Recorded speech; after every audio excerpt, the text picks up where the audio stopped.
Hello, everybody. Welcome to another edition of Pollock and Thurston. We have lots to discuss coming out of SummerSlam weekend. We will be discussing the most recent season of Dark Side of the Ring. We're going to dive into numbers. We've got slides on this show, courtesy of Brandon Thurston. And joining us as we go deep into WCW legal mess, it is the one and only David Bixenspan. You know him, you love him from Between the Sheets, Wrestling Inc., all over the place. David, welcome to the show. Well, not Wrestling Inc. anymore. I've been traded to Slash Gear for future consideration. Oh boy, I'm not up on my media transactions of late. I'm sorry, I didn't get that on the. Yes, I've been shifted around to the tech site within the static media. Between the Sheets, a must listen for everyone. So right off the top, Bix, as you and Chris Zellner are diving into the racial discrimination lawsuit, did you agree with Jeff Jarrett that Bash at the Beach was the biggest black mark in the history of WCW? I don't know how much Jeff was necessarily paying attention to that lawsuit, so I'm going to give him a bit of a pass on that. Yes, it was not one of WCW's shining moment, but I mean, this is a company that had many moments that would be up for consideration. So a lot of the focus of why we wanted to have you on today was to talk about the lawsuit and the insanity that came out of Bash at the Beach. But have you had a chance yet to see the Marty Jannetty episode? Any sort of overall thoughts in terms of how Marty was presented and kind of in line with the tone of a lot of the topics this season? Yeah, I watched it as it aired last night.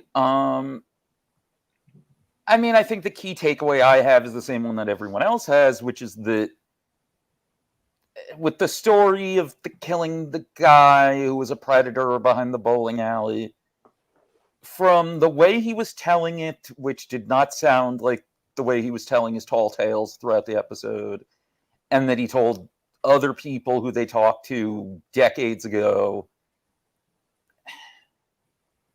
I don't know if he necessarily killed the guy, but it does seem like he's telling a true story from a real trauma, at least. And they present it like a hypothetical, like it's the O.J. Simpson book or something.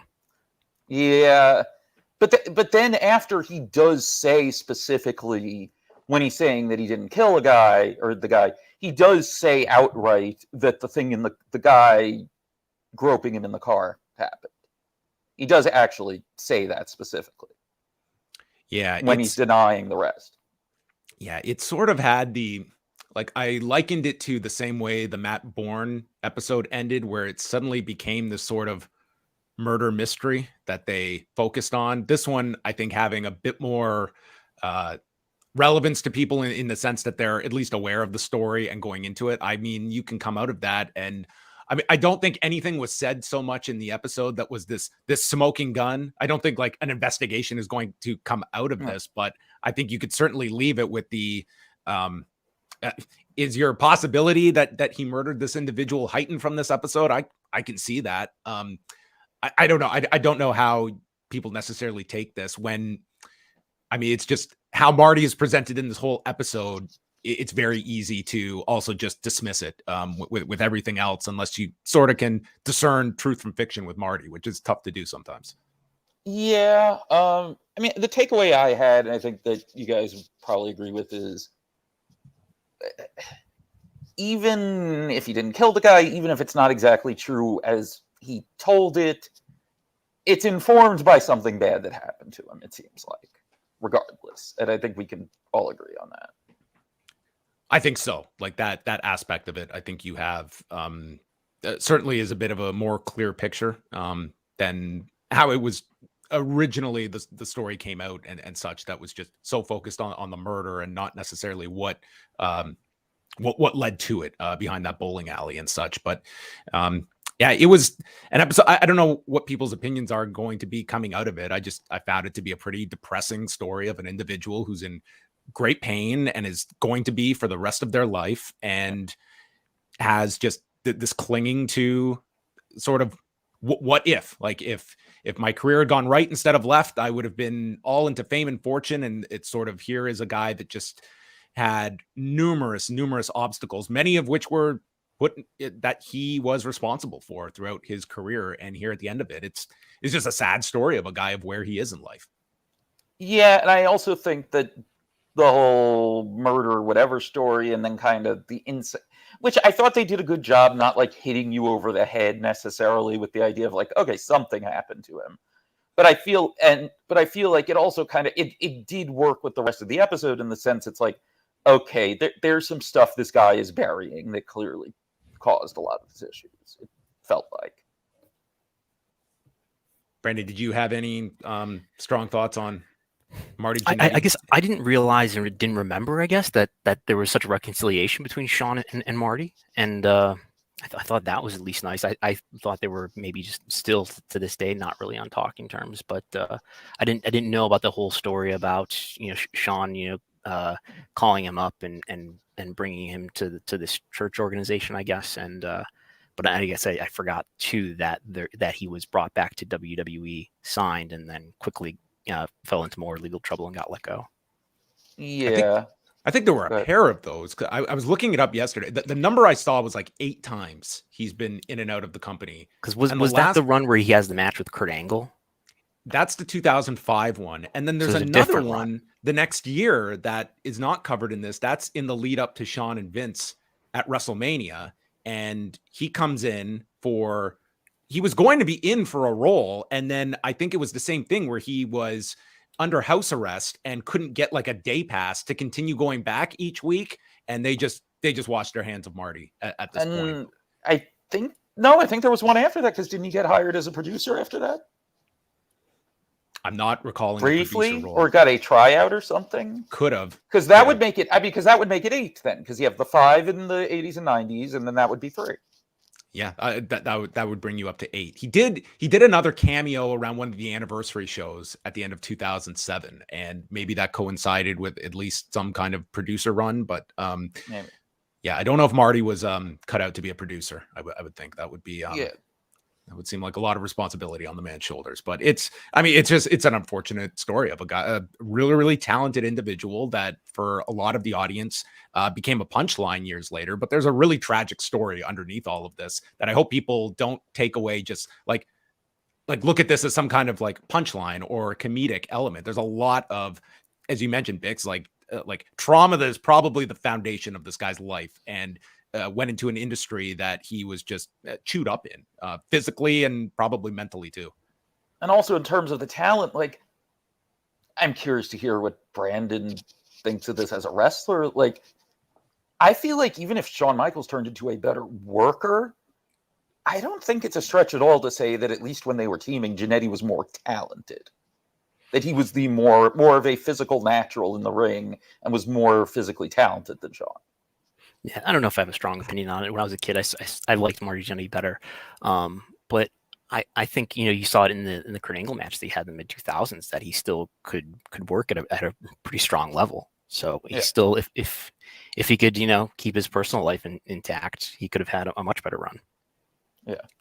Yeah. I mean, the one other thing I guess before we move on is that, and we know at this point with 42 minutes, there's a lot you have to cut out just to make the runtime.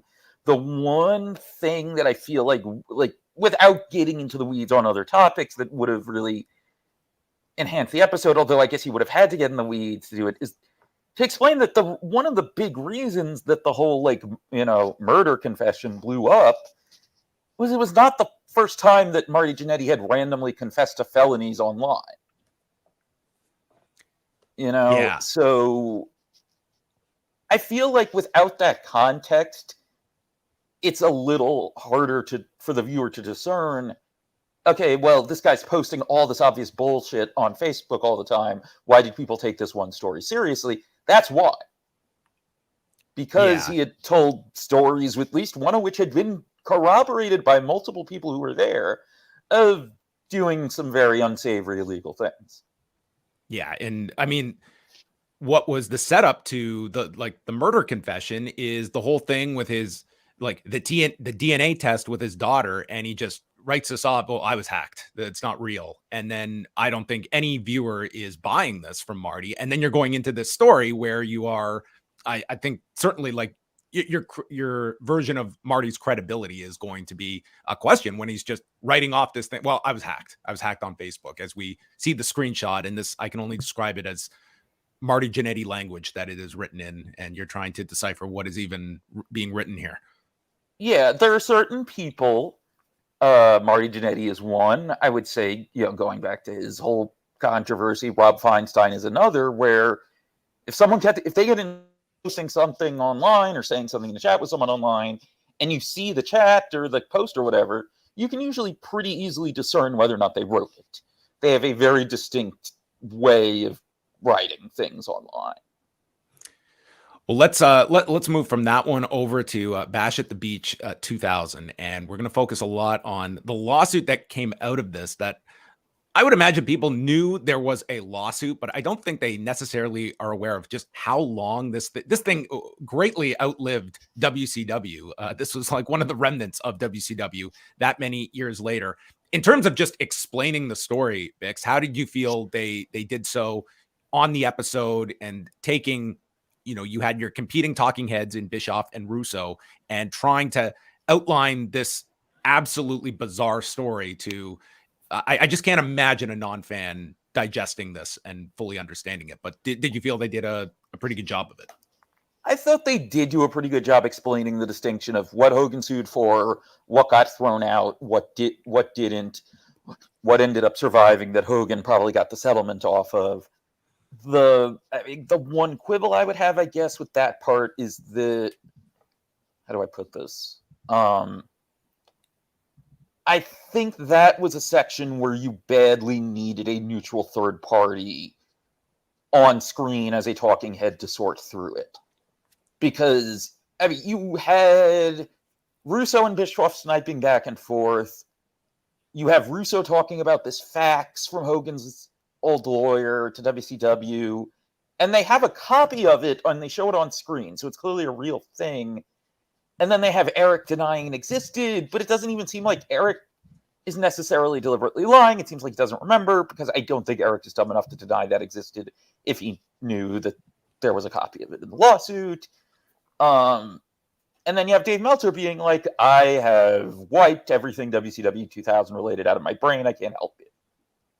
There's also a disagreement about whether or not the case went to multiple courts. Where you have Russo making it sound like there were all these different courts and appeals that happened.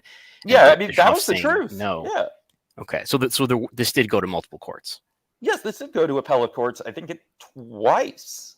So, and that, again, that's one where it's like, I don't like that they left it the way they did, because even, and they have Dave established that, like, and I'm sure they include that, for the benefit of the viewer, to set up the idea, you shouldn't necessarily trust either of these guys. But in that case, like, Russo was telling the truth. Eric, again, always with Eric, you never know how much is memory versus bullshit.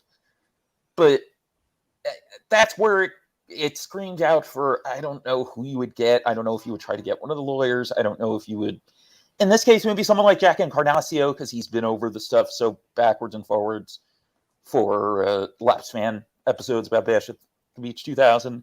I felt like you needed a neutral arbiter there to be able to say flatly, this is what happened. Because go ahead. What was the appeal about? Was it about this issue around whether you can actually defame, and whether Russo did defame Hogan because he was, purportedly talking about a character, or was he really talking about a real person? Is that what it was about? So I don't think, I may be wrong. I was trying to refresh my memory as much as I could before we started. I don't think that made it as far in the appeals, the defamation thing. I think that was more about the language of the creative control clause and whether or not it only covered match outcomes or if it also covered all of Hogan's creative. And if I remember right, it was the appellate court initially said, or one court said that it specifically said matches, so it only meant matches.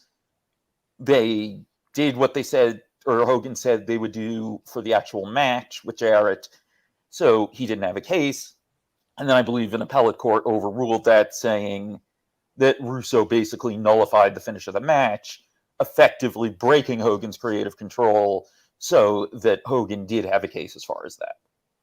Which is pretty savvy for an appellate court to be able to like decipher like match outcomes versus what good is a match outcome if you can just override it in a promo afterward. Right, exactly. So go ahead. I was more so just it's amazing that you present this to a court and they had a pretty good grasp on like creative control within a professional wrestling environment, more than I would anticipate. A court just looking at this and not just, throwing this thing out is just totally ludicrous. Yeah, and and there's also just all the other layers just to the story in general, like, that I think you and Wei talked about last week, as far as like even the timeline as it is in the episode is a little off because, like you brought it up. It was on the law the night before that Booker T was going to end the pay-per-view as champion. Yeah. Dave Meltzer was on the law the night before, and they're openly talking about this. Like, this is the expected outcome, like Booker T getting the title. And I was trying to rack my brain. Booker T might have actually been on the show and been asked about this, but I can't 100% recall that. But that might. I think I was listening live at the time too, but I don't recall. Yeah, I don't have my my July 2000 cassette tapes backed up, but yeah, but this is like this was being discussed like that weekend, and it wasn't as though it was just like some small thing either. So I mean, there's that aspect to it. You've had Dave Penzer, who has spoken about his side of being informing Booker T as such, like, hey, get ready for this on Sunday, and the way this all comes out. So I mean, there's that aspect to it. That going into the weekend, it seemed like this was fairly prevalent notion that Booker T is coming out of this weekend as your champion. Yeah, it goes against this whole tournament idea that Bischoff is discussing, which again, I looked at this and it was like, man, Bischoff and Russo, like they felt like, man, we had this golden angle and the other guy just ruined it. It was like, if only Russo didn't cut this promo, we were off to the races. And then you've got Russo, who's just like, man, we had this unbelievable story. Like they believed like this was not just salvageable. Like this was just one personality away from, kicking things into high gear here in the summer of 2000. It's like such a divorce from the reality of WCW at this time and their total loss of any kind of cohesion in terms of their online characters and stories. Yeah, plus there are other things I come out of it wondering, like, if we're assuming that that Hogan and Bischoff had no idea what was coming up later, which I doubt they had no idea. Like, what did they know about, like, why did they think that they weren't going on last? Like, why, if that's what did they think was going to close the pay-per-view, if not that? Yeah, did they think it was going to be Nash and Goldberg? Like, did Hogan and Bischoff know about having the other title belt there? Because I don't think they talked about it in the episode, but one of the things that happened is this is shortly after they had the big gold belt cast and made copies that they gave to I think it was every former champion that they had under contract at the time. And they had been using one of the copies a little bit. Jarrett comes out for the Hogan match with one of the copies. And, then Russo cuts his promo about how that's not the WCW championship, that's the Hulk Hogan belt. And then Jarrett comes out with the original belt with the, the visible bend in the middle for the main event with Booker. So, like, who knew that they had the two belts? Who was told to make sure they had the two belts? I don't know. It's like there's clearly something missing, and it's like part of the problem is too is even if they're not trying to work you, Bischoff and Hogan as well, even though he's not in the episode, they both have terrible memories. Like they are huge workers, but they both also have genuinely terrible memories. So how about Jarrett in the episode? Like he certainly comes across easily like the most credible of the principal figures. Did you feel did you get a sense at all? Was he holding back? Did you feel he was pretty forthright in terms of his contributions? Because he's the one that I think people are going to take the most serious in this whole thing. And, he really paints Hogan the most negative of the bunch. Yeah.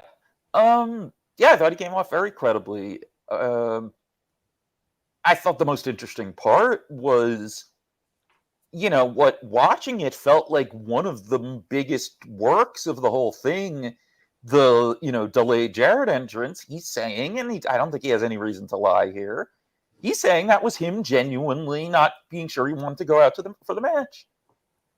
It comes off like it's part of the angle.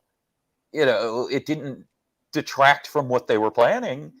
But I found that really interesting, that he was just like, and knowing the way that he thinks about his storylines, I think it tracks too that he's telling the truth about that, because he's talking about like the idea, even as a heel, that he's going out there and laying down and thinking about in an old school way how much that could hurt him.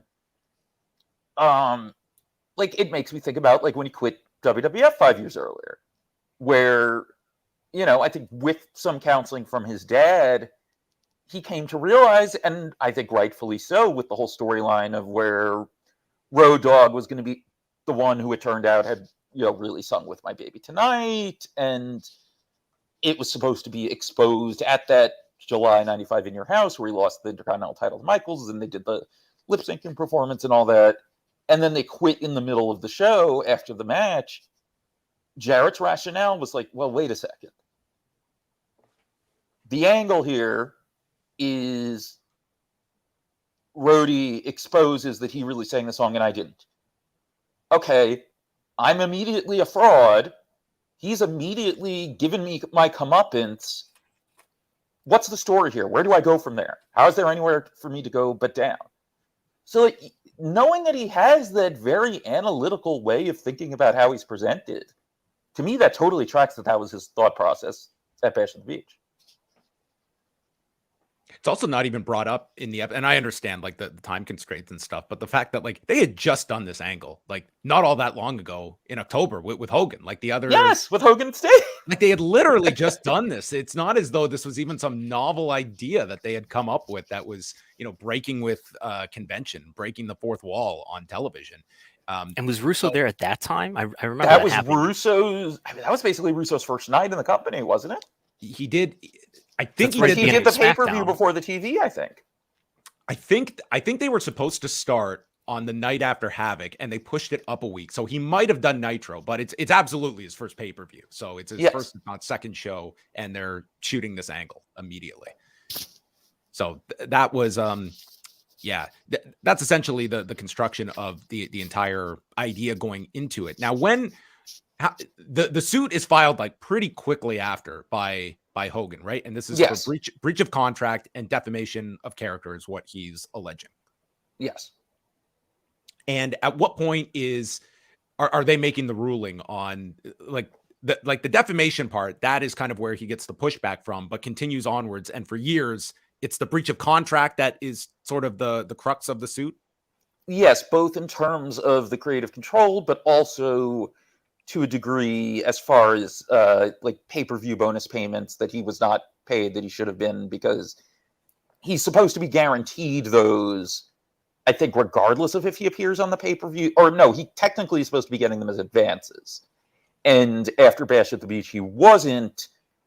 I'm trying to remember, did they countersue? Because they tried to ask him to appear at Greed at the final pay-per-view. Mm-hmm. And he said no. And I think that was probably just a legal strategy. But, okay, I forget. Had they been sold to had they made the deal with WWF yet by the time Greed happened? It has. That's like March 18th. I don't think it's finalized. I don't think. Well, no, it wasn't finalized till after WrestleMania. But I mean, it's not like it's 9 days before the simulcast, so I don't think. That's right. It was the Wednesday or the Thursday before the simulcast. That's what I'm thinking. When it was announced. Yes. So yeah, but still, like, and one of the things I found interesting when I was reading through everything to try to jog my memory before doing this show with you guys, that I found really interesting was in Brad Siegel's deposition, he explains that deferring paying Hogan had nothing to do with the lawsuit or anything. He says it was all about the losses and that they did not have, and like when they would have to record paying Hogan the pay-per-view bonuses and keeping those off of WCW's books until 2001, which is really interesting for this reason. If you look at the WCW pay data, his payroll is all under what he would have been guaranteed for pay-per-views. The assumption I had made, and I think that others had looked through the data and made, was that, okay, we always heard about the Turner Home Entertainment involvement and maybe Hogan having part of his contract come from there. Maybe the pay-per-view stuff was not on WCW's books. But now we have Brad Siegel saying under oath that it was. So that's just another angle where who knows really what money WCW actually made and lost over the years, because the accounting was just so creative. And so Hogan's deal, is it through May of 2002? That's when the 98 contract runs until for Hogan? Yes. Okay. And he gets some kind of buyout like a few months prior so that he can go to WWF. Yes. Okay. So, because just doing the timeline here. So WCW ends March of 2001. Hogan goes to I don't know if he signs in January, but he appears in February of 2002. But this suit, like, it continues to drag for years at this point and goes until 2005. And like, that's the other part. Like, at the end of this whole thing, Russo and Bischoff can't even agree on how this thing ended. Like, if there was a settlement, if it was thrown out, like, you as the viewer, like, if you're not watching this with any kind of supplementary research or information, like, you're left just not even knowing how this case ends. So, like, you don't even have these two being able to agree on how this thing ended. If there was a settlement, if it was thrown out by a judge. And again, maybe some of that you give some leeway on memory, but that to me is a pretty significant part of the story of like, how did this thing end? Could have been a settlement, could have been just thrown out.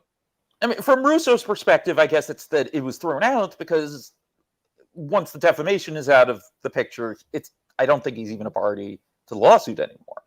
Then it just is WCW on the hook essentially for the aspect of the breach of contract. Right. I think the settlement was July 2005, so 5 years. July of 2005. Wow. Yeah, I mean, it's not the old-timer, which is, I think there might... I'm trying to remember exactly why it dragged out for so long, but the Billy Eadie, Randy Colley lawsuit against WWF over the demolition gimmick, that ran for like a decade total. Like, that, I believe, is the record holder, so to speak. Oh, the Kung Lee suit, they're in hot pursuit of that one then. They're at almost 9 years, I believe. I came away from it with it sounding to me like somebody says Hogan got a 7-figure settlement. It was another way for him to get more money. Okay, and is that true? I mean, we don't know. It's not like it was. Right. He refers to it as like he didn't tell me the number, but that's what he believed. Okay. Yeah. Yeah, that's what Eric says. Yeah. Which is a great headline. That's what Eric says. Hogan and Bishop. Could you imagine Hogan on this episode? Like, I know he's an absent voice, but I don't know if it would have just been just the carnival with Hogan thrown into all of this. The people that probably would have been, because at this time, your creative team, I guess you're looking at like Ed Ferrara is still in the mix. Is Bob Mould in the company at this point, I think? Bob Mould, I believe, quit when Russo was brought back. Okay, so then he's gone at this point. Yeah, because I was trying to like just like who are the people that are even in the room with Russo at this point? Even ones that, I mean, how attached would they have even been to the specifics of this if this were sort of a Hogan or a Bischoff Russo, negotiation as well? Yeah. I mean, I think Terry Taylor was on the committee at the time in some form. So yeah, I think it's some mix of like Russo, Ferrara, Terry Taylor. There are other people that are just kind of in the room, like, but not really necessarily having power, like Randy Anderson. So it's a mix. One other thing, like, and I get why they didn't go into this in the episode, because I think there's only one person who's actually said it under oath, and it would have been a whole can of worms, is that there's also the whole issue of, the testimony in the racial discrimination lawsuit alleging that the Booker T idea was specifically to try to quell the racial discrimination lawsuit. Right. Which again, is a whole nother can of worms that they would not have had time to discuss in any in the way it would deserve in the episode. Yeah, they've got season 5 to think about as well. I think WCW is a well they can continue to go to for seasons to come if the show is renewed. I guess the final thing, and then we'll go on to a lighter topic, which is how many people attended WrestleMania 3. But in terms of Russo's pivot, like leaving WCW, how does this case play a role in his ability to go to TNA? Like that was always like it had to be under lock and key that this guy was working with TNA during their early days. Like, was this like what would have occurred for Russo to make that move? And was this a stumbling block at any point for him? So the way it was reported at the time in the Observer, and I think also the Torch, was that Time Warner was paying Russo's legal bills for both that lawsuit and I guess potentially the racial discrimination lawsuit if he were to be added to it, which, just for the record, he was never a party to the lawsuit. He's never named personally in the, and I should say lawsuits because it's technically like a dozen, but with overlapping discovery and stuff. And their stipulation, though, was that because they're paying for his legal fees and I think also still paying him some income because he had a pay-or-play contract, was that he couldn't work for any other wrestling companies. Even though at that point they're not in competition with Time Warner, for whatever reason they put that restriction down. So his early TNA consulting was secret. The work he did for World Wrestling All-Stars before that was secret, and then kind of handed over to Jeremy Borash. And then it's right as TNA is launching that Russo gets this WWE offer. And Russo, I guess, I don't know if it's because of the money or because of just the name value WWE carried or being the ones who bought WCW's assets or whatever, he's able to convince Warner to let him take a wrestling job because of that. He gets fired, what was it, like after 2-3 weeks? I think it was like 2 or 3 days in WWE. I mean, I think he was actually there for a few days and then maybe officially fired a little after that. Okay. But what year would this be by then? 2002. Okay. And then Warner had already opened that door, so they weren't going to stop him from going anywhere else, and then he officially goes to TNA. Fascinating. Just fascinating. Well, on that note, we also want to talk with you because a couple of years ago on Deadspin, you did a pretty extensive dive into the grand mystery of WrestleMania III's attendance at the Pontiac Silverdome in March of 1987, and it's again a very relevant talking point as we get set for All In, because there's nothing better than an attendance controversy that has an AEW tie-in that Brandon has just been greatly waiting for his mentions to point out to him. So, Brandon, what is the latest number that we have roughly for All In? For All In, I think I have it up on my screen here. So the WrestleTix has a daily tracker, and the latest number, I'm scrolling to is this today? Yesterday? This is as of yesterday. Distributed is 78,773. Estimated paid is 73,372. So around 73,000 estimated paid, around just under 79,000 estimated distributed. So we are pretty much right in the ballpark of where for a long time has been thought to be the attendance that Dave Meltzer has reported through both his the internal records he was provided by WWF around 22 years ago, and through the building certificate from Zane Bresloff, who was the promoter with WWF at the time. So this many years later, Bix, since you wrote that piece, I mean, do you feel that you have a clearer understanding of the attendance figures at the Silverdome? And I mean, you did an exhaustive amount of research. I just reread the article this morning, and I was very tempted. Someone's got to do that head count at some point. There is a high res shot that Bix includes in the article as well. If you are so curious as to go do the head count, which I'm surprised someone hasn't done. I don't know that you can actually. I've looked at it, and I think I'm looking at the most high resolution version of it. I don't think you can actually distinguish people.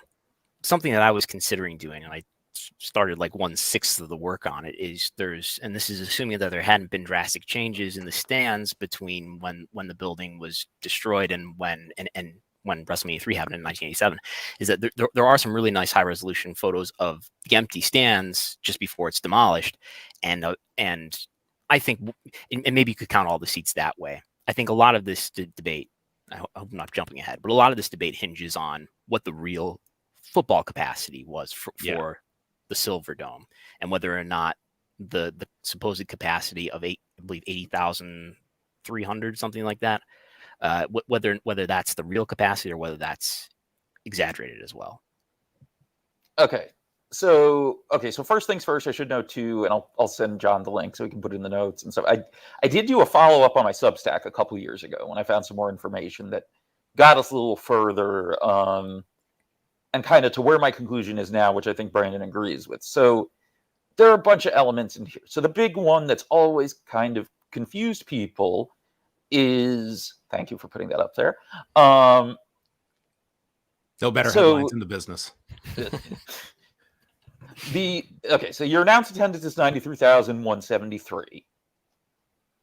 The Meltzer number that he got from Zane Bresloff and later WWE, and lately Dave's said other places too, including the Athletic Commission, which he never said anything about until people were arguing with him online in the last year or so, that they all had roughly 78,500. And I forget the number of comps.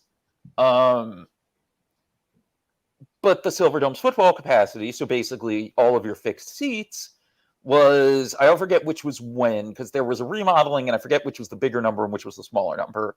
But I want to say it's like 80,600 at the time of Mania 3, and then by the time the Silverdome is demolished, it was around 80,300. So what we're showing on the screen right now is a photo of my personal copy of the 1992 NFL record book that shows the capacity for all NFL stadiums. So 1992, not 1987, but it is listed as 80,500 for the Pontiac Silverdome. Right. And then on the field at Mania 3, and wrestling historian Max Levy has counted from the high-res photo, he was able to ballpark, and this seems about right, about something in the neighborhood of 6,300 fans on the floor. So that then takes you to there being like a little over 72,000 in the stands. So the question becomes, is the capacity worked? Which feels like a distinct question from our attendances being worked. In particular because, particularly in the 80s, the NFL had these local blackout rules in some markets, I think, but Detroit was one of them, where I forget if if a game didn't sell out or if a game specifically was under a certain capacity. I think it was just didn't sell out. Yeah, you could not watch a Lions game on local for this reason in my area. Yeah, you couldn't watch a Lions game on local TV. It would not be aired. Or if it was on a national outlet, it would be blacked out locally. And so everyone knows in Detroit that the Pontiac Silverdome's capacity is whatever was 80,000, 611, something like that. So there becomes this question of like, would they have really worked that? And and I had tried, forget if this is in the Deadspin article or the follow-up. I had tried, talking to the city of Pontiac because it was a publicly owned building, and whether it's just straight up certificate of occupancy from the Department of Buildings or more specific stuff about the Silverdome from the city-owned thing that ran the Silverdome, the records are basically all gone because they had a financial crisis years ago, and they had a emergency financial manager take over all the finances for the city, and he never returned the records for some reason. And I remember when I reached out to records officer, they seemed very frustrated that these records had never been returned. So in terms of getting anything like official government level, it doesn't look like it's going to happen. I mentioned in the Deadspin article, I did a FOIA request with the Secret Service because it's reported in the, I think the Detroit News or one of the Detroit papers right before Mania 3 that the Secret Service would be attending Mania 3 to do security planning for the Pope's Mass at the Silverdome later that year. So that also to me suggests that we're talking about two crowds of roughly the same size.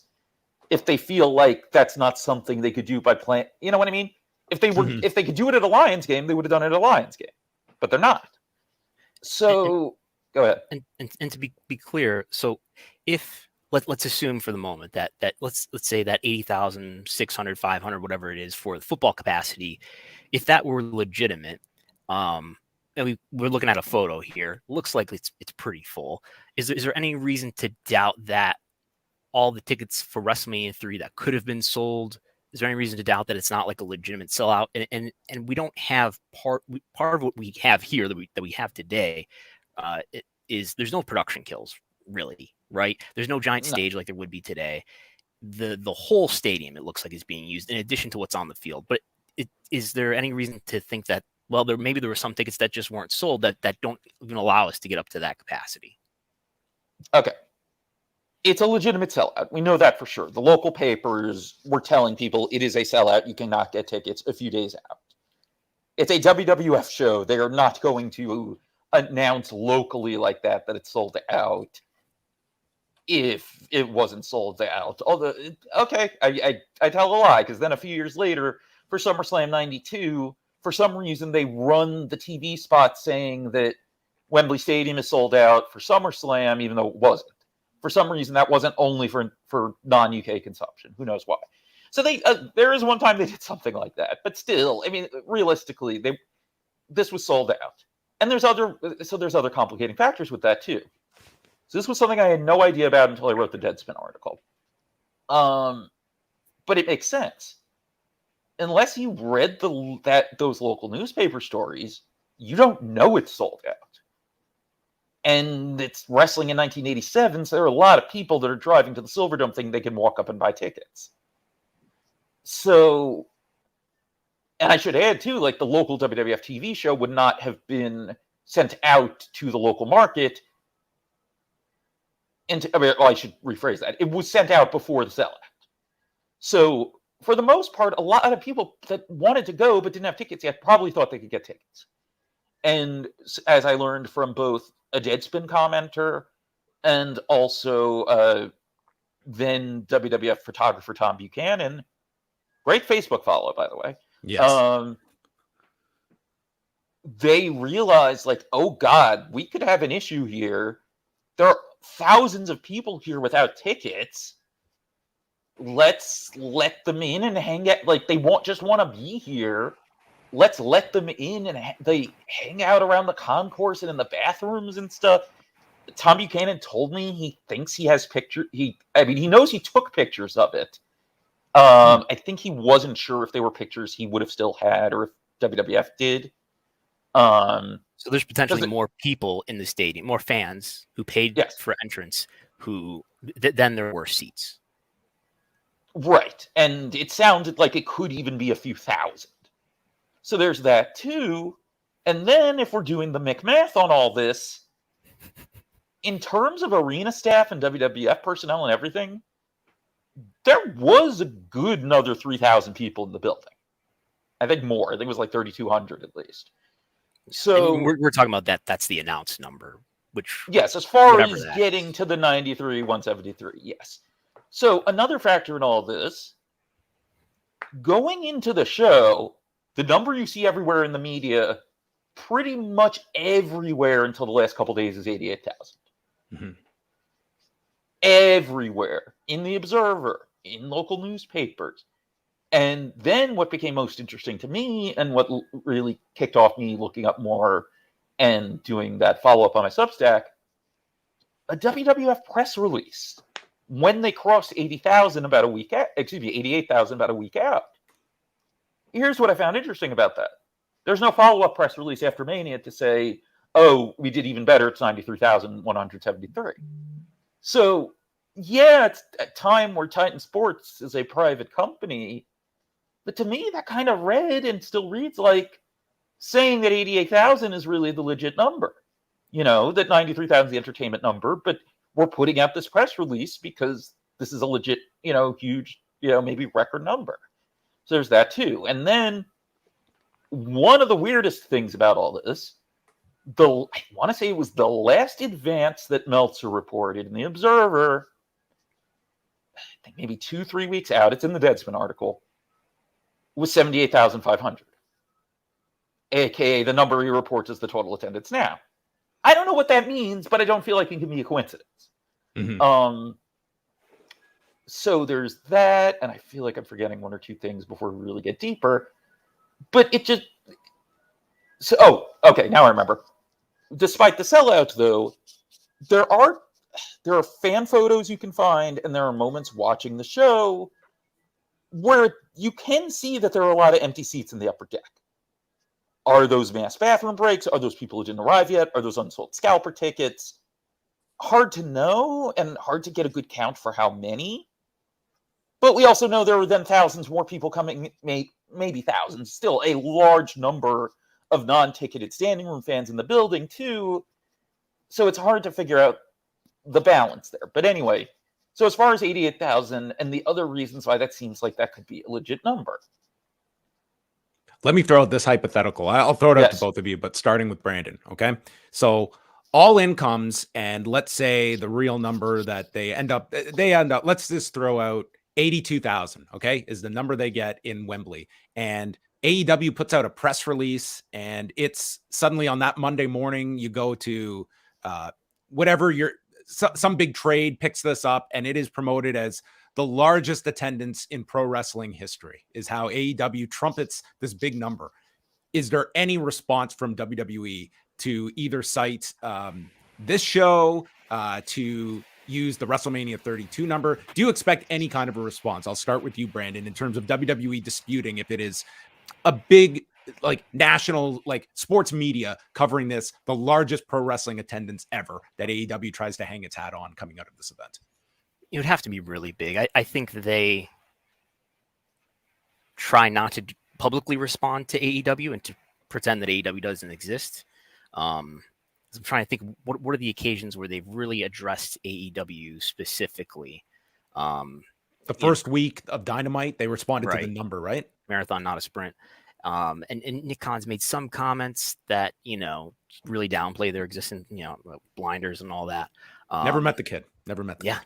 Yeah. Seems like a good kid. I don't think so, unless it becomes a really, really big story, but I don't think so. And there's WrestleMania 32 to think about too. I mean, obviously they've announced an even bigger number. That's the one. If they're going to point to a record, they claim that they broke the record of WrestleMania 3 at WrestleMania 32 with 101,763. I don't think they did though, but I don't know if we want to jump that far ahead here. I think so. For context, the WrestleMania 32 number is like, it's announced publicly as like 101 and change. 763, yeah. 763. And then Brandon, you got the turnstile count of 80,702. I think 709. 709. Yes. Don't want to offset those 7 individuals. Right. And there are also people who point out, though, that there were a lot of ticket scanning issues and stuff at that show. Okay, but the paid, and I think what we're really, the core of what this conversation will be about is like how successful was this event? Yeah. And that's not determined so much as how many fans were in the building, but how many people paid for tickets. Right. And we know from the key performance indicators and the math that you can do around it, there's a huge rainstorm happening here. I hope you can't hear that.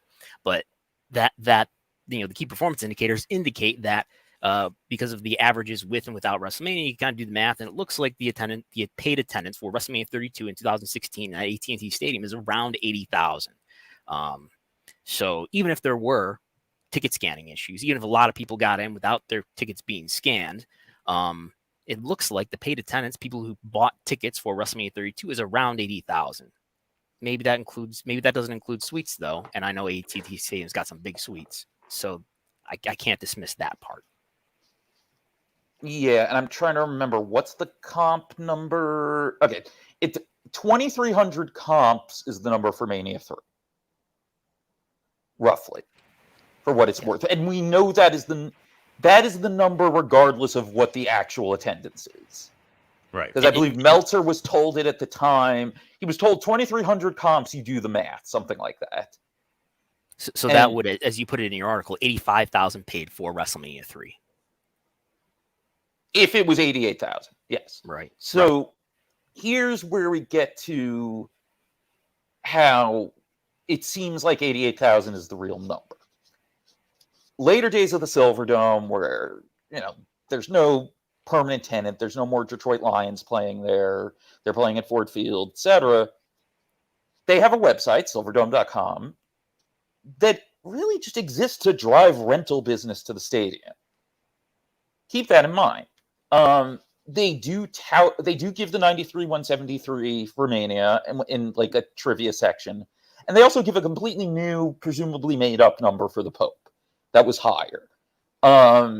At the time, and like in subsequent years, you'd hear like from Dave Meltzer and Brian Alvarez that like they listed the 78,500 originally, and then wrestling fans harangued them, so they changed it, but they knew the Pope did more, so they made up a new Pope number. And that Pope number, like I forget what it was. It's like a little bit more in like 93 and change.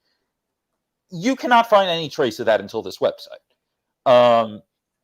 But there's no trace on the Wayback Machine on an Internet Archive of there ever having been the smaller number on the website. And based on when the snapshots are on the Wayback Machine, if it had ever been there, it was only for a few weeks. It wasn't years, like people had said before. If you Google it, we have the Pope attendance just after WrestleMania III in 1987 is 93,682. Yeah, right. I'm sure this is just as debated amongst the Catholic Church followers that always bring this number up. I mean, I reached out to the Archdiocese and they didn't have anything. I really did. I just want that quote to live in infamy. I reached out to the Archdiocese. David Bixenspan, the best. So here's the thing, though. On that silverdome.com, they broke down the attendance by section of the building and types of seats. And where it gets interesting, you take out the suites, you take out the club level seats. All of a sudden, the Meltzer, Breslov, etc. number makes sense. I could pull up the exact number, but it's like it's in the 72,000. Or, well, no, wait. It would be in the 72,000 range. You add in the floor seats, you add in the club and suites, and all of a sudden you're at roughly 88,000. And I have talked to someone who sees building settlements these days that Brandon may or may not also know. And they've told me, oh yeah, those oftentimes don't have like the suites and stuff. So, I mean, I can say I've seen ticketing audits, and we discussed the in the case of WrestleMania in Tampa, the one with the half capacity, we saw those ticket audits that we got through public records requests through the Tampa Sports Authority, right. And we saw that there were separate ticketing audits, separate gate receipts in essence for the suites versus the standard seats of the stadium. Right, and not knowing specifics about the stadium, there's also the possibility they're not going through the same turnstiles too. Yes. Like I think about the one time I went to a show at a suite at Madison Square Garden. We did not go through the main ticketing area. There was an area off to the side at the main entrance. You go up an escalator towards the suites. So it stands to reason that was not in there. Now, where this gets tricky is, like, obviously you would think Zane Breslov would know that. In sending the stuff to Dave and saying, like, oh, no, the number's really this, that's the part I have trouble reconciling. But, like, you look at everything. People don't know, Zane Breslov is the former WCW and WF live events executive who Dave attributes this information to. I mean, he was the local promoter of WrestleMania 3. Okay. Yeah.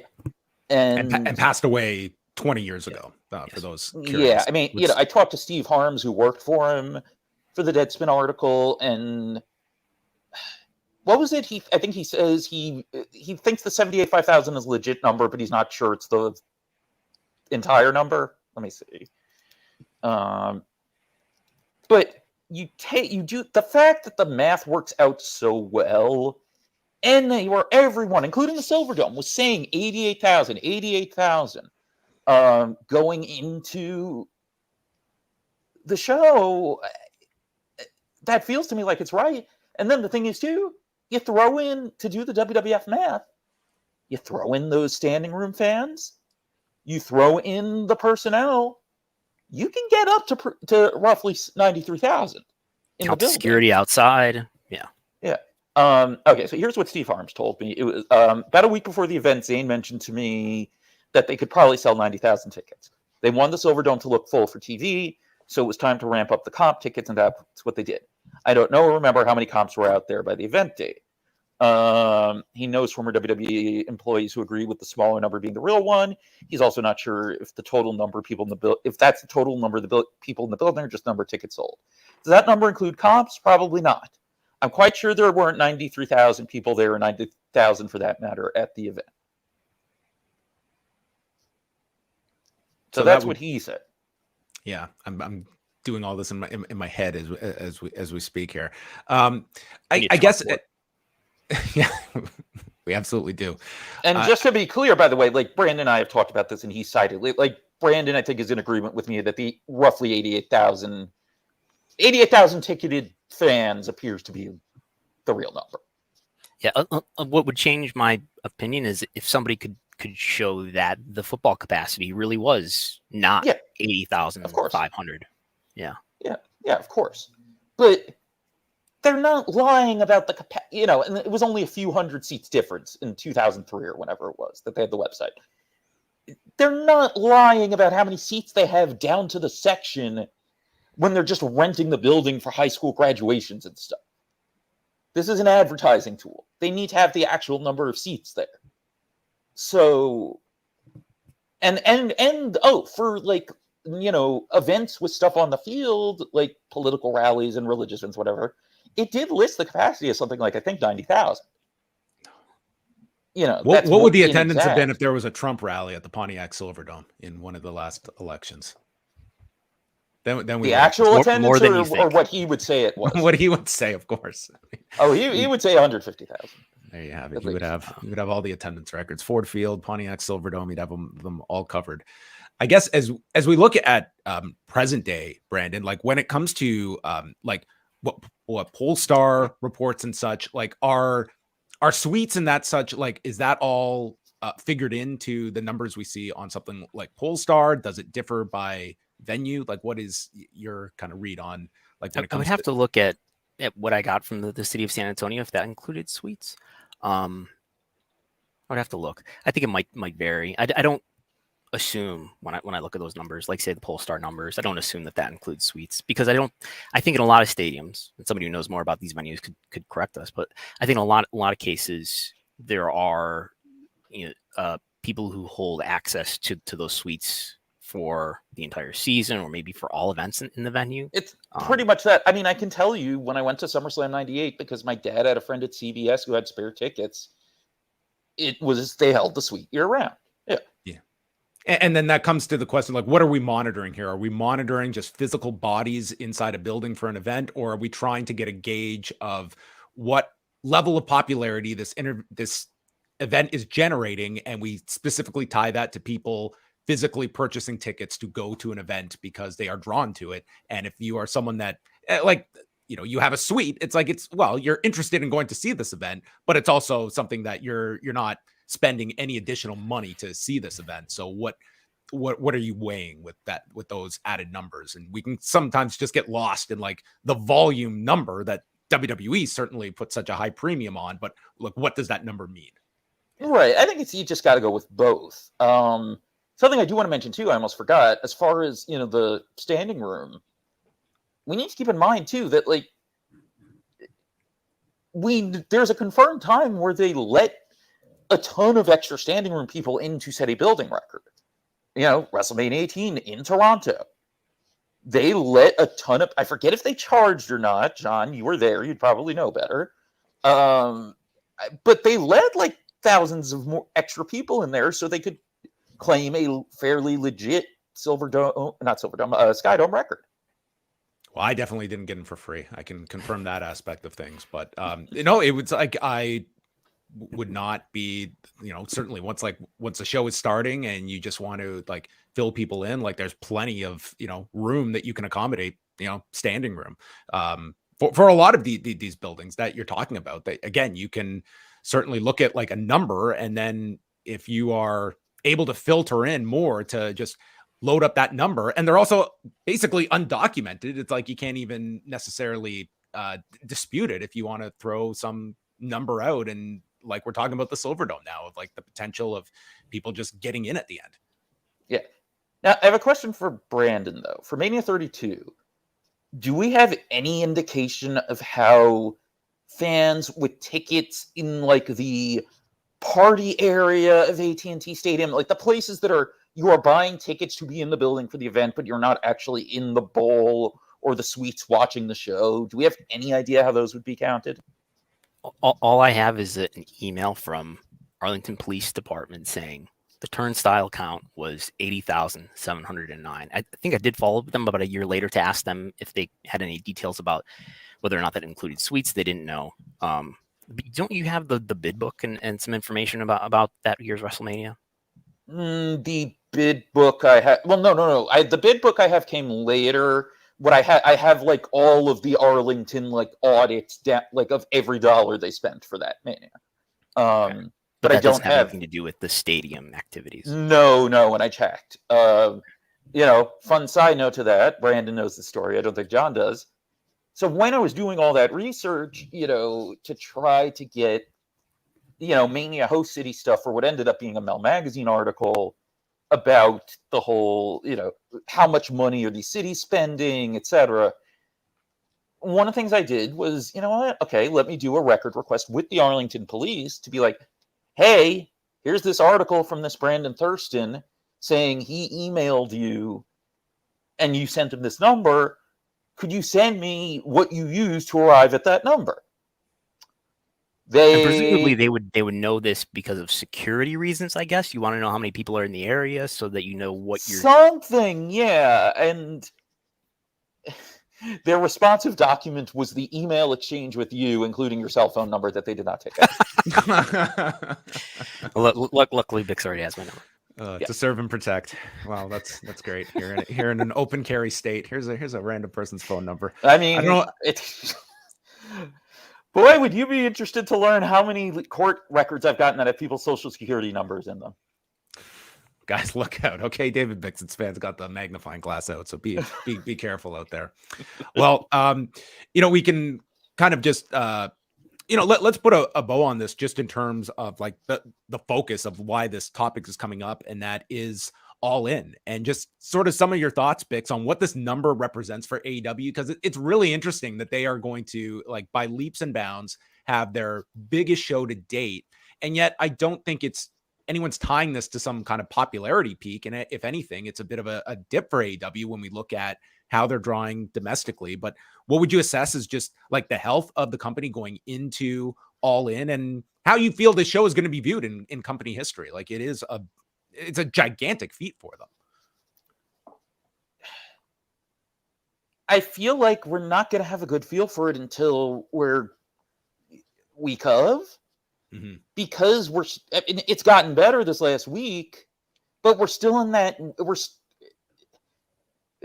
It was only a week ago that there was still nothing announced for the show, and I think we're still so close to that it still kind of feels underhyped in that sense. So, because also, I mean, they weren't really mentioning it on TV either until last week, which was a whole other, to the point that Punk, in a very made a crack about way, it. Yeah, it was like this basically big secret. joked a collision that, like, what the fuck are you doing? But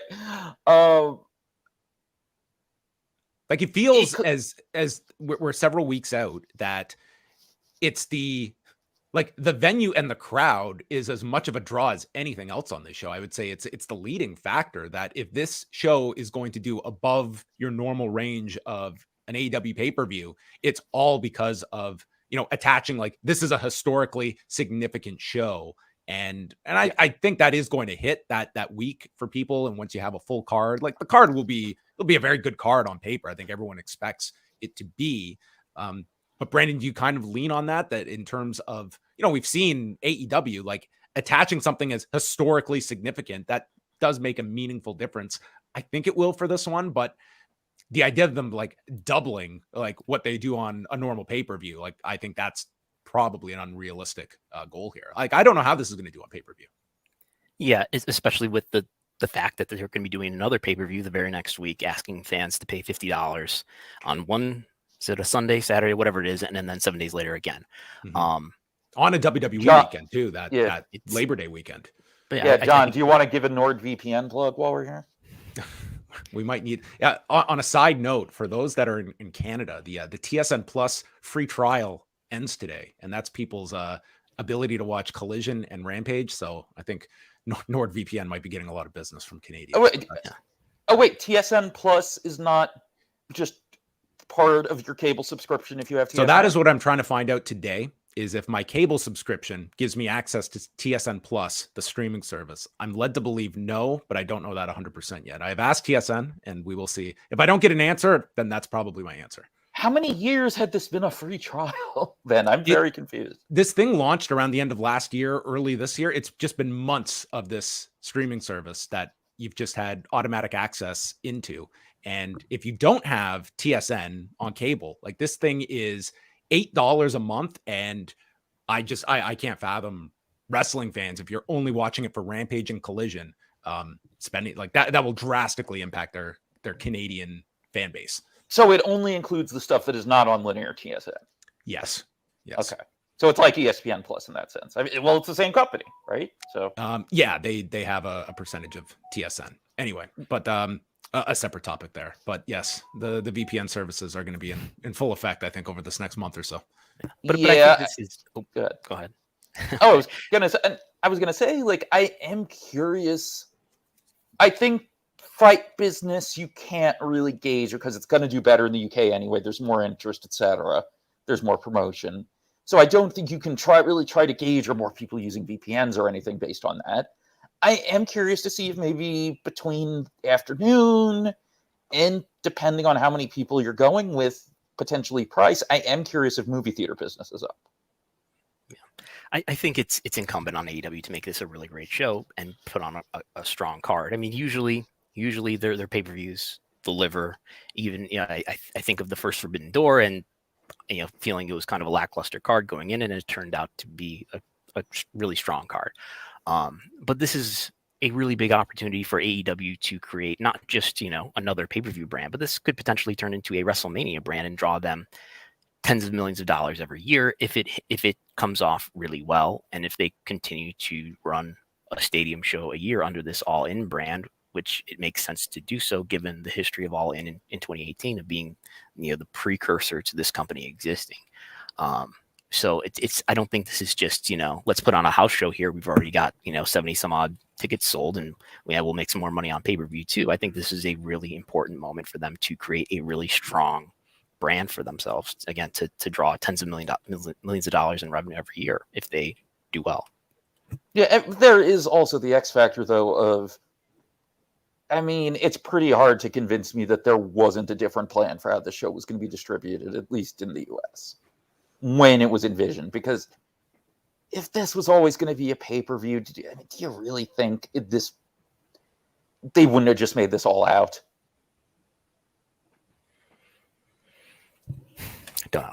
I don't know. Who knows with Tony and wanting to commit to the tradition of doing Labor Day weekend in Chicago. Yeah, but I mean, look, been a while since we've heard about the 100th anniversary of Warner Brothers tied into this show. You know, They completely stopped mentioning that. That was originally supposed to be a big hook along with the 100th anniversary of Wembley Stadium. So whether it was the plan was Max and they realized the live streaming wouldn't be ready, or that it was too big a gamble for this to be the first live event on Max, or they couldn't agree to financial terms or whatever. I can't see a scenario where this was planned as a pay-per-view. Because David Zaslav did say on their earnings call last week, Max can right now, do live streaming. I mean, just on a gut opinion level, not saying any of us have any inside information here. I mean, do you guys agree with me on that? That it still feels like this was not planned as a pay-per-view originally? I think it was certainly on the table for it to be maybe a live stream event. Yeah. I think it was.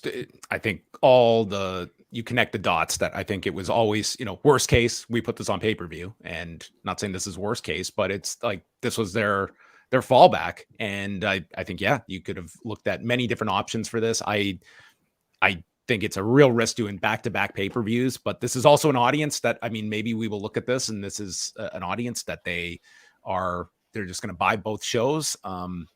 But it certainly wouldn't be the ideal timing if you're going to add a pay-per-view that you would do it on back-to-back weeks. That, like, you've got to start kind of at least have a main event for this, for All Out going into All In. Like, I can't imagine they're just going to give you a cold card coming out of All In and give you 6 days to promote that. And it becomes very difficult if you're presenting, 2 competing cards and people have to choose between one or the other because they don't want to spend $100. Like, it's putting a lot on your audience. That I think that will be a kind of a prevailing talking point going into those shows of,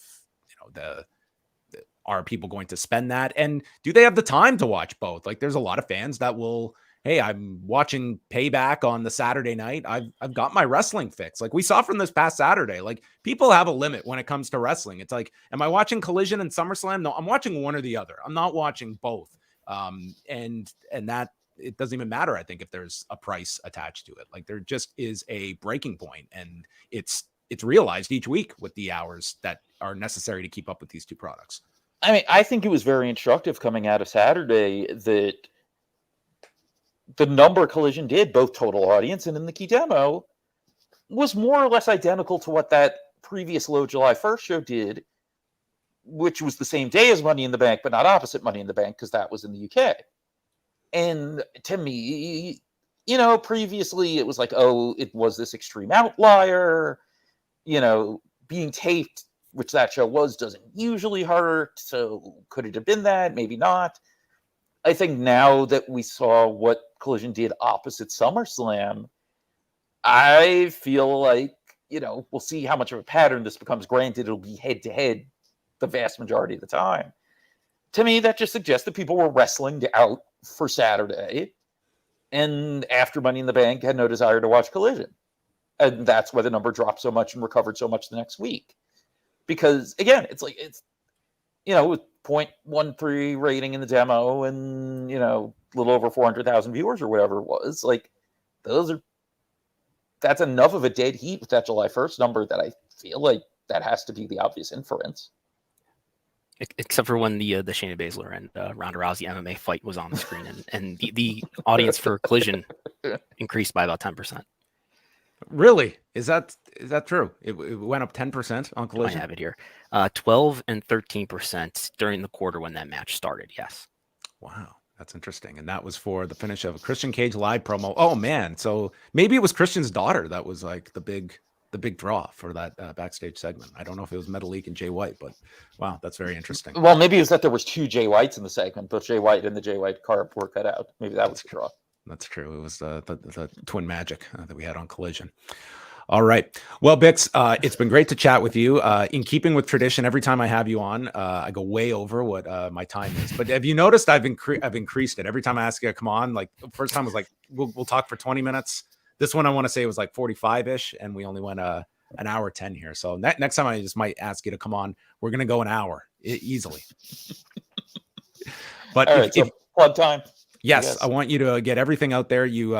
If you are interested in the debacle that was WCW in the year 2000, I certainly recommend Chris Zellner and David Bixenspan's deep dive into the sale of WCW. And you guys have just kicked off your latest Patreon series, looking at more WCW and their track record when it comes to the handling and treatment of minorities.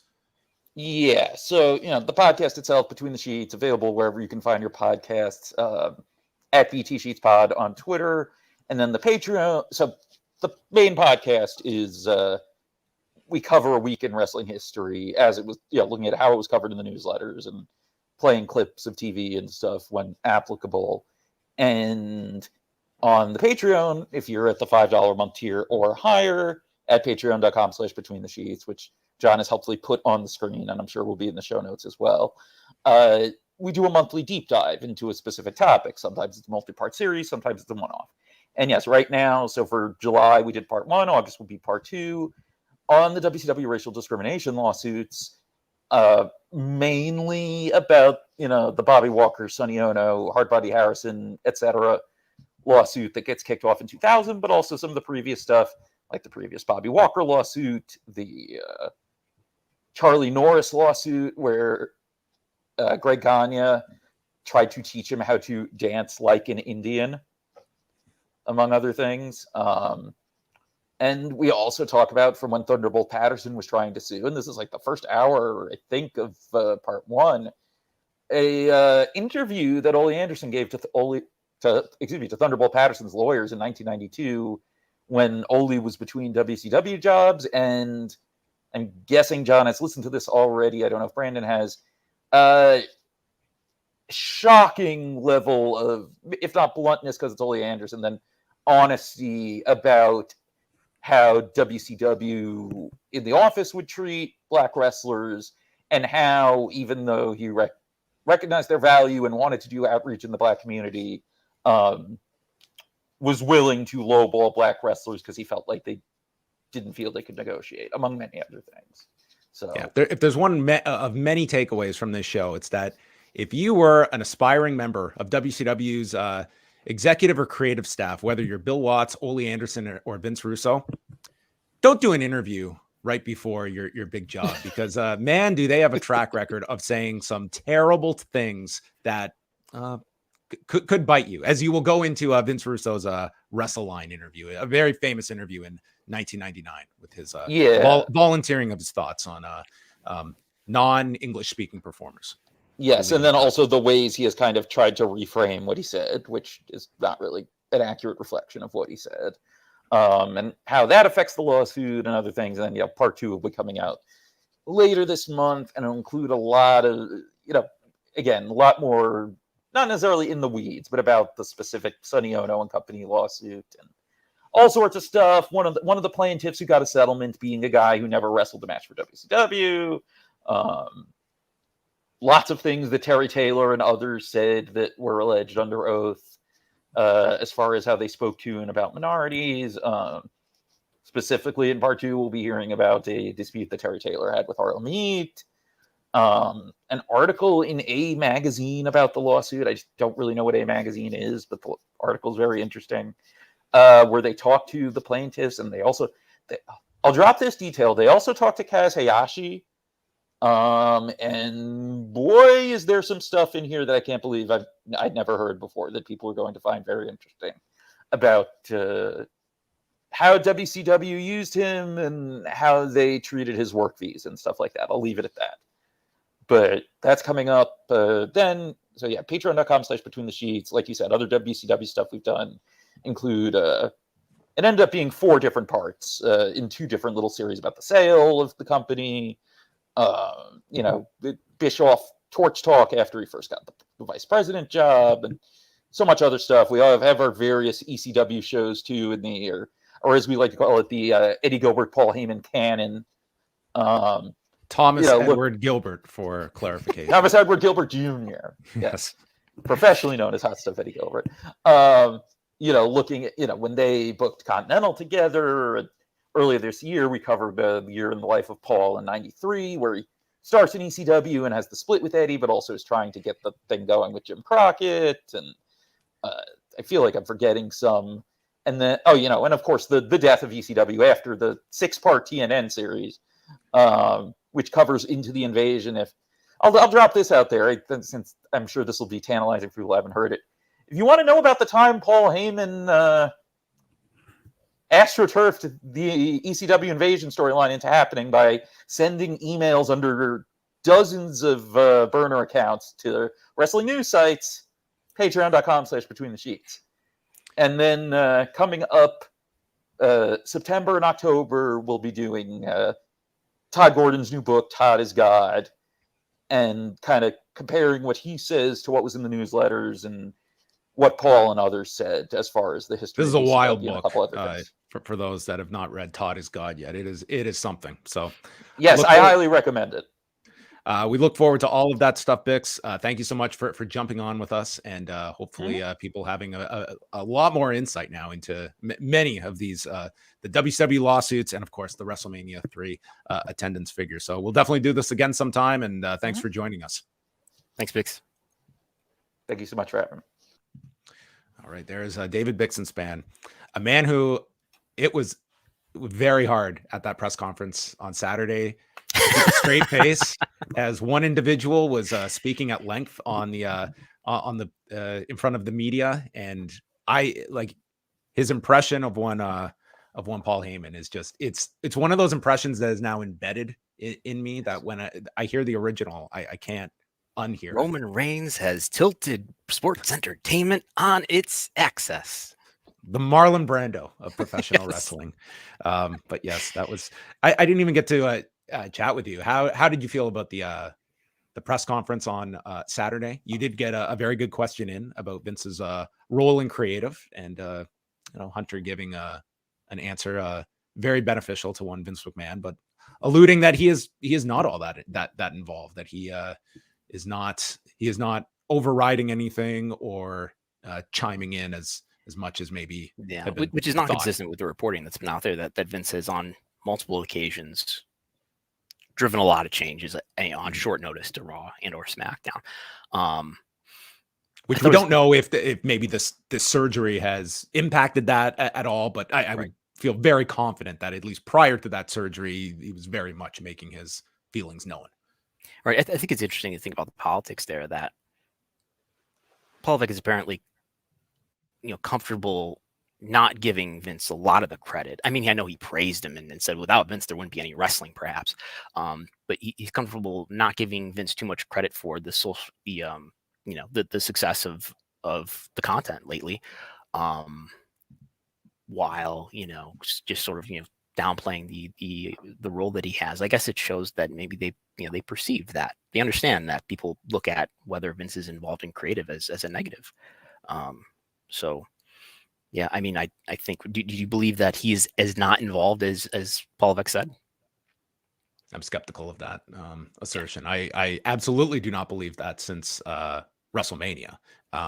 What his day-to-day is like again, I would have liked to have known more kind of about the severity of this surgery that he's had. Like, it's spinal surgery. Like, we're not talking about arthroscopic knee surgery that, I mean, in theory, like he's laid up. And is that diminishing his ability to contribute, or is it heightening the fact that he is, what else can he do?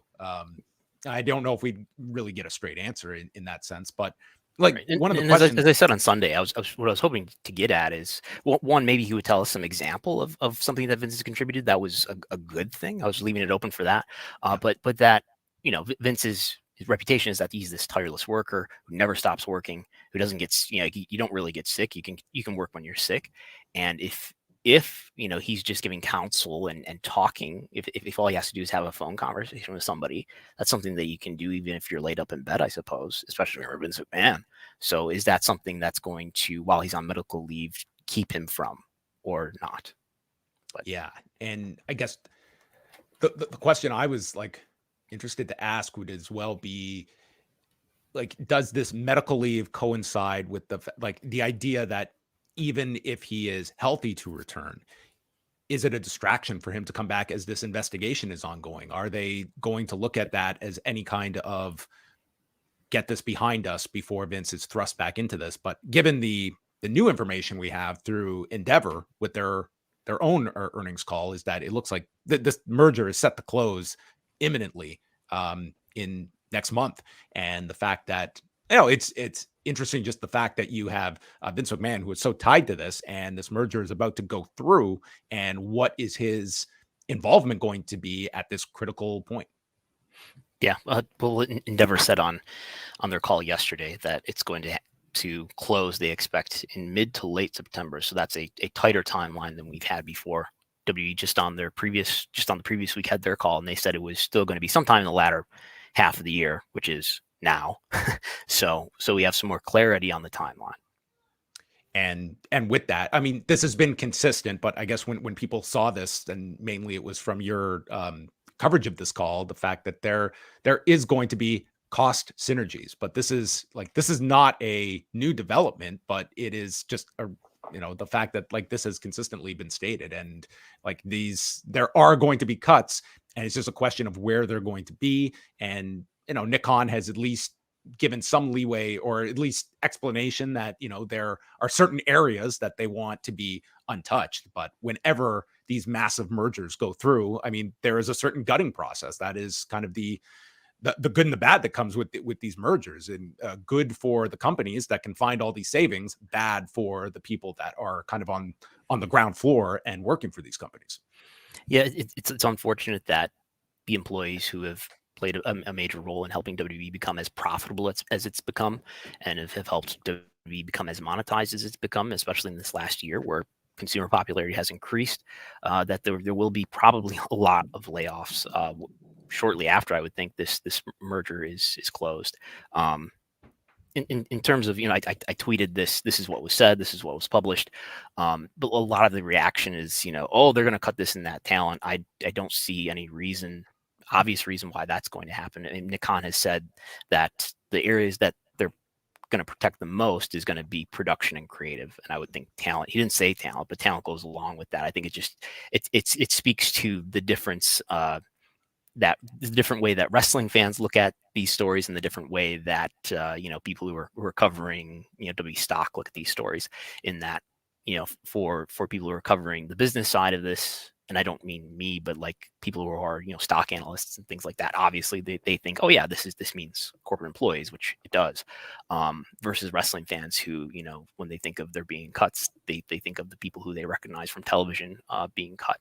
But I mean, I suppose they could close this merger and then develop a budget and say, well, we're going to spend less on talent than we are currently, and then obviously that would lead to cuts, but no obvious reason of that is similar to the synergies that they talk about here, in that when you merge these two companies, you're not going to need a lot of the services. You're going to have a lot of redundancies in terms of providing WWE with the services that it provides itself with now independently. Just on the UFC side, there was a pretty significant development today in the antitrust suit that has been going on since 2014.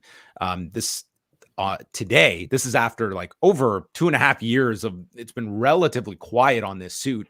The judge involved in the case did rule that this can go forward, and they've certified this suit as a class action suit. So this would extensively, it will enable up to approximately 1,200 fighters that fought for the UFC at least one time between 2010 and 2017 that could be part of this suit and receive damages if it gets that far. And the whole the decision is, you can read it if you follow John Nash at Bloody Elbow. Eric McGraken is another great reporter, and yeah, we will see. It's a positive step forward for the case, and they are seeking damages between 800 million and 1.6 billion, which in a class action suit, those could be trebled if a judge rules in their favor. So this could be an enormous amount that the UFC could be slated to face here. And I think you would automatically look at how the UFC and WWE have very similar makeups in terms of how their talent and fighters are paid, and whether they see both industries as similar as well. But it's a big case, and it's been going on for nearly a decade, but it was a big step forward for those involved in this case. Yeah, I don't pretend to understand the legal issues that are happening here. If it's terrible news for UFC, I mean, the Endeavor stock and the W stock aren't showing it. Endeavor stock is still up 6% on the day, and W stock is up 2% on the day. I have seen people ask me, does this mean? I mean, look, you got a class action lawsuit here, and it's an antitrust lawsuit against UFC. You have an antitrust lawsuit against WWE in the MLW case. Yes. That sounds like it's about monopoly and things like that. You would think that would come up in a regulatory review, whether UFC and WWE should merge. Perhaps we need to talk to a lawyer, but I don't get the sense that these issues are going to stop WWE from completing its merger. I don't think so either. No. Lightshed Partners, Brandon Ross, who's a previous guest on our show, put out an update for their audience about what is the interest level of Fox when it comes to SmackDown. And Brandon Ross continues to be very skeptical and mentioning the past weekend's Big Ten realignment that gives Fox even more games to expand its football coverage, and questioning if Fox is going to renew its licensing agreement with the WWE.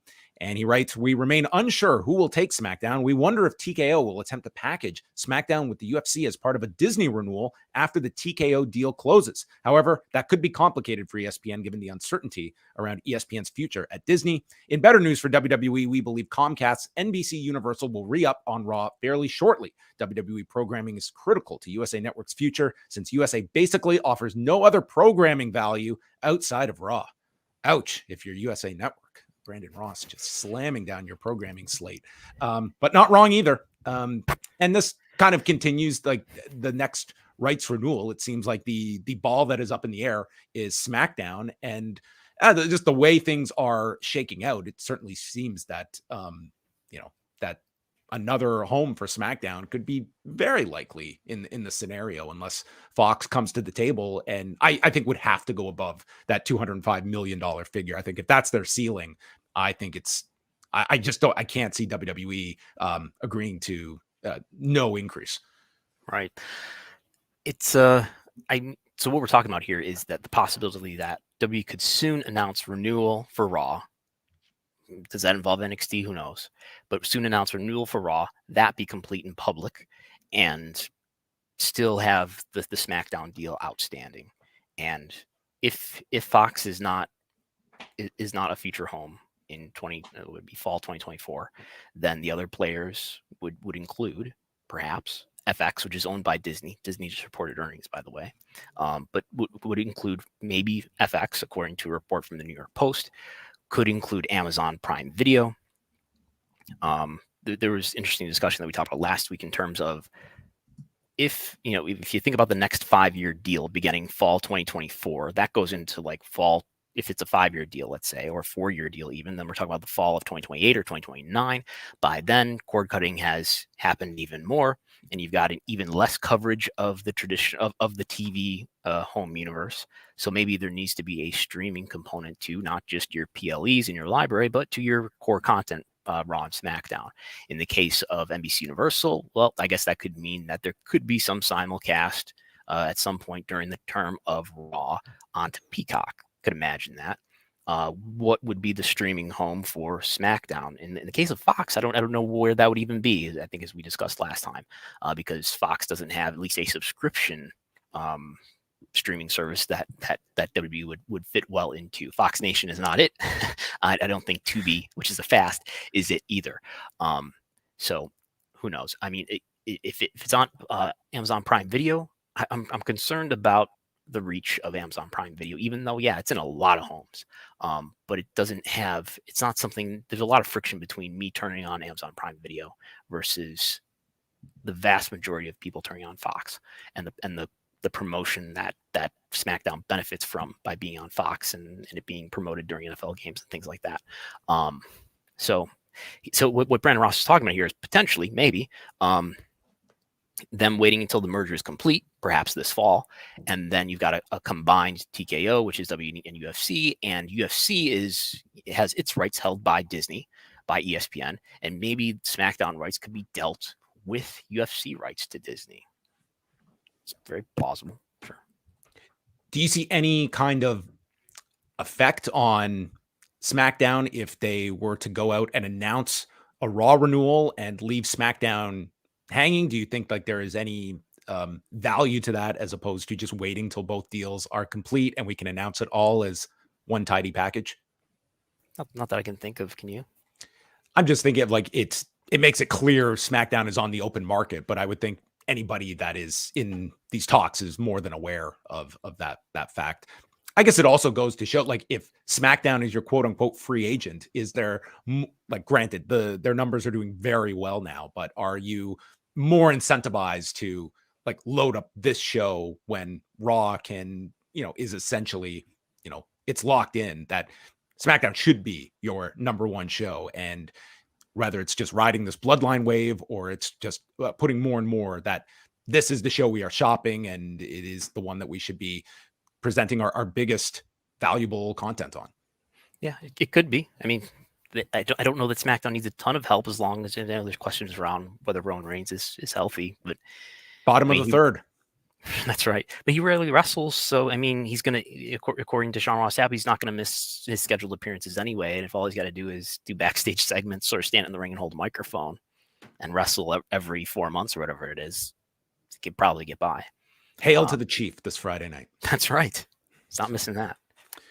All right, let's finish off with just some television numbers. We went over these with Bixenspan, but Collision did 417,000 viewers on Saturday night, a 0.13 in the demo. So these would be their lowest since the July 1st taped edition of the show. And these also coincided, of course, with their first head-to-head with a WWE Premium Live event going against SummerSlam. So they were down 44% in viewership, 54% in the 18 to 49 demographic. So you were coming off a pretty positive number the week prior that had the FTR Adam Cole MJF match. And this week, if you wanted to know what the impact SummerSlam was going to have, this would give you a pretty good indication on top of a UFC Fight Night card as well that did very good viewership, 1.3 million viewers for the main card on ESPN. Yeah. And for a ranking, which everybody's curious to know what it did for a ranking, because according to, I think it was a Fightful report, it's the ranking that the network is reportedly very interested in. This ranked among cable originals, number 9, and I believe including cable reruns, number 16.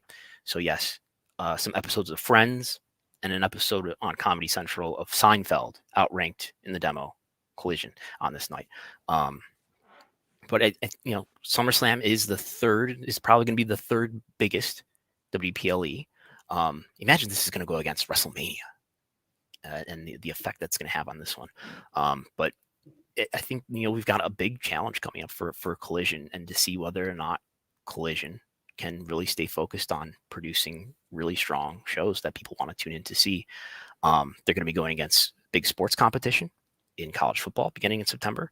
And there's going to be preemptions. The preemptions are coming. And that's really disrupted, I think, the regular viewership for Rampage. And will that disrupt Collision? Will that take the focus off of Collision and what it's about? Are they going to punt on a lot of these preemption episodes? We'll see. It's really important, I think, for their next TV deal, depending on when that gets signed, that they've got to continue to deliver a strong enough audience that it's, at least in the top 10 or something like that, better yet, top 5. And the Raw number on Monday. So they had a commercial-free first hour. I was just texting with Brandon saying, you know what? Raw's not long enough. I don't get enough wrestling every week. Commercial-free Raw. We also had limited commercial breaks for NXT on Tuesday night, so they were doing that deal this week. But 1,888,000 viewers for the show following SummerSlam, 0.61 in the 18 to 49 demo. So they were up 7% in viewers, 14% in the demo, and up 22% among adults 18 to 34 for this week. And I have actually not seen the quarters yet, Brandon, but I'm imagining the first hour. What did you take away from the commercial-free hour? Was this an effective tool? It did well, but it did over 2 million viewers for one quarter. I'm pulling it up now, but it did do over 2 million viewers for two different quarters at 8:15 and 8:30. I mean, it did pretty well. And then the LA Knight and Miz segment appeared to have popped a rating. Certainly in the demos, they crossed over into the 10 o'clock hour, getting close to 3 million viewers again for that quarter, and getting as high as a 0.66 in the demo for that segment. I think the remarkable takeaway, though, is that each of the last 3 years, if you look at the ratings that Raw did right after WrestleMania, it did like a post WrestleMania level number in terms of how much it popped versus the trailing 4 weeks. We're looking at like a 30% pop, 40% pop. I think there's just a lot of news coming out of those SummerSlam coming out of SummerSlam that people, I guess, tuned in for Raw the following week. Whether it was Roman Reigns' return, I believe in 2020. Maybe the Vince news helped in 2022. I'm not sure what was going on in 2021, but this was up a little bit, but not that much. Only like 8% versus the trailing 4 weeks, not the 20-30% we've seen in the past. Not a lot of news, I guess, coming out of this. I sure felt like it was a long show. I know we all did. got our. Yeah, I don't know. It was a number that, like, I do understand, like, they are in, fewer homes versus last year. But I mean, even if you're looking, like, this was.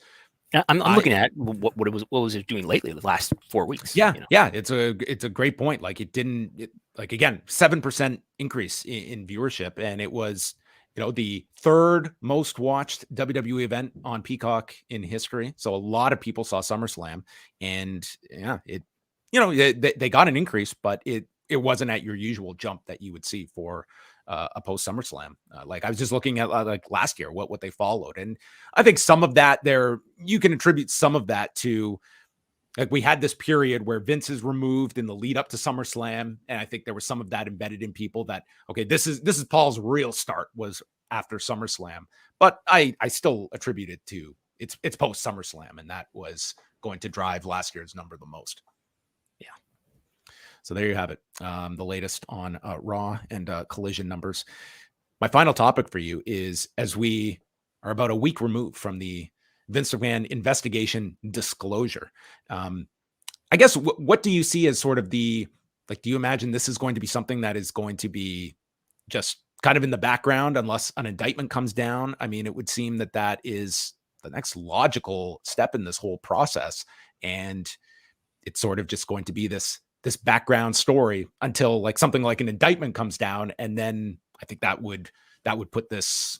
It will be interesting to see if this becomes like a major story outside of wrestling, like Vince being indicted, or if this is just like last week, this disclosure was made. I wouldn't say it felt like a big Vince scandal in terms of the coverage it received. Yeah. Or is this something that just is never followed up on?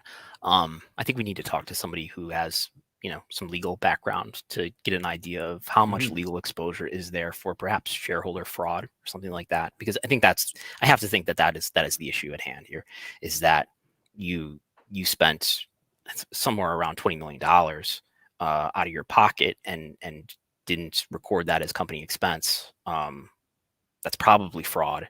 How much exposure is there? Are there fines? What kind of penalty would he be facing? Yeah, I think it'll be, it would be great to have someone on that has like a deeper sense of go through a Rolodex. Yeah, we have a growing Rolodex here at Pollock and Thurston headquarters. All right, well, that's going to wrap up the show. Again, a thank you to David Bixenspan for joining us, and you can follow along at patreon.com/Wrestlenomics, where you can catch Brandon with the rotating crew of Jesse Collins and Chris Gullo. I believe Jesse will be with you this Sunday. All three, I expect. Chris is back as well. This coming triumphant Sunday. Return. Yes. So they will be live on Wednesday. Or sorry, is today Wednesday? Today's Wednesday. Today is Wednesday. Yes. I'm on G1 time. I don't know what day it is. I don't know what week it is. What I do know is that I don't have the latest standings. I think we have a winner of the. Has the regular block play ended now? The block play is done. Today's D block concluded. And going into today, Brandon Thurston, who just a few weeks ago was like just looking at his standing, and the E block standings, I don't see updated yet, but Brandon was in first going into today. So barring some cataclysmic demise, I think Brandon might be this year's E block winner. What do I win? What do I get? Oh, you get you get a 1-year extension of chatting with me every Wednesday. Okay. That's the grand prize. Yeah. Good. So good. I was really glad that Brandon from New Jersey didn't win. I don't think I could live up to that bargain. But yes, follow everything from Wrestlenomics. And what other things do you have out this week? You've been busy this week. Somewhat, yeah. There is a live event report that is out. That's free for everybody on Wrestlenomics.com. If you want to read that, the comparing the live events for WWE and AEW, comparing them market to market, same event to same event. So, like, what did a Raw do versus the last time Raw was in that city? The moral of the story is, WWE continues to look very good. It's a mixed story for AEW, and we have a Google Trends report for companies. We're going way into the Japanese pro wrestling industry there with Japanese wrestling companies, as well as companies in the U.S. and Mexico. That's there now for subscribers, and we'll have tomorrow a talent. Who are the most searched for wrestling talent in the world? Top 100. That'll come out tomorrow morning. A list. Yes. I love it. Yes.